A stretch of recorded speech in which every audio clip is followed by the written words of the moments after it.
संकटनाशन गणेशस्तोत्रम्।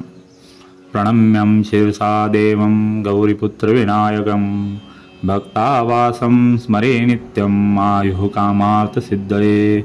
प्रथमं वक्रतुण्डं च एकदन्तं द्वितीयकं तृतीयकृष्णपिङ्गाक्षं गजवक्त्रं चतुर्थकं लम्बोदरं पंचमं च षष्ठविकटमेव च सप्तं विघ्नराजेन्द्रं धूम्रवर्णं तथाष्टमं नवं बालचन्द्रं च दशम तु विनायकम् एकादश गणपतिं द्वादश तु गजाननं द्वादशैतानि नामानि त्रिसन्ध्यं यः पठेन्नरः न च विघ्नभयतस्य सर्वसिद्धिकरं प्रभो। विद्यार्थी लभते विद्यां धनार्थी लभते धनं पुत्रार्थी लभते पुत्रान् मोक्षार्थी लभते गतिं। जपेत् गणपति स्तोत्रं षड्भर्मासै फललभेत् संवत्सरेण सिद्धिं च लभते नात्र संशयः।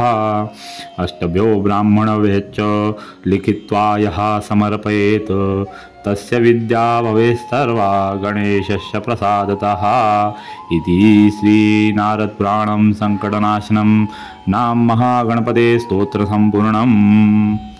व्हिडिओ आवडल्यास लाईक शेअर सबस्क्राईब करायला विसरू नका। भेटूया नवीन व्हिडिओमध्ये। बघितल्यासाठी धन्यवाद। सीताराम हनुमान।